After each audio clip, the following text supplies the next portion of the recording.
DTCP plot కొంటే land appreciation అనేది ఒక లాభం, శ్రీగంధం చెట్ల మీద వచ్చే ఆదాయం మరో లాభం. డబుల్ బెనిఫిట్ ఆఫర్ తో సిర్లసీమ 2 నిజంగా చాలా దారుణం అండి.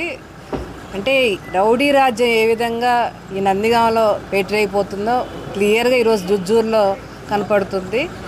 ఎలక్షన్ కోడ్ ఉల్లంఘన అని చెప్పి ఏదైతే రంగులు ఉన్నాయో వైసీపీ రంగులు అవి ఒక గేట్ కేసు ఉంటే అది కంప్లైంట్గా సివిజిల్ యాప్లో మా వాళ్ళు పెడితే సివిజిల్ యాప్లో పెట్టారని చెప్పి 20 మంది వైసీపీ నాయకులు కానీ కార్యకర్తలు కానీ పాషా అనే వ్యక్తి మీద అతి దారుణంగా దాడి చేశారండి.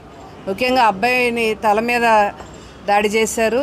అదేవిధంగా గోడకేసి రాసుకుంటూ వెళ్ళారంట. మొత్తం కూడా సీసీ ఫుటేజ్ ఉంది. మేము అది ఈవినింగ్ లోపల మేము బయట పెడతాము.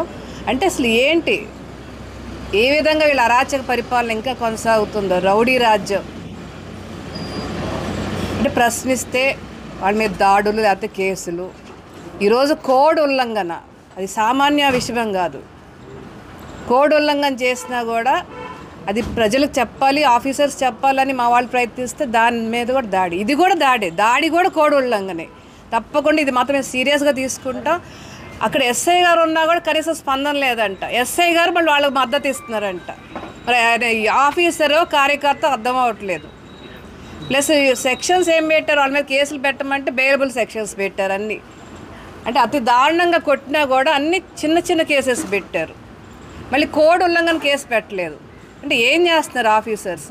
ఇది మాత్రం మేము సీరియస్గా తీసుకుంటామండి. పోలా రాంబాబు, పోలా పూర్ణ, గోవిందరావు ఈ ముగ్గురు మెయిన్ ముద్దాయిలు. తప్పకుండా వీళ్ళ మీద మేము ఎలక్షన్ కమిషన్ మళ్ళీ మేము ఫిర్యాదు చేస్తాము. మొత్తం కూడా అంతా ప్రూఫ్ ఉంది.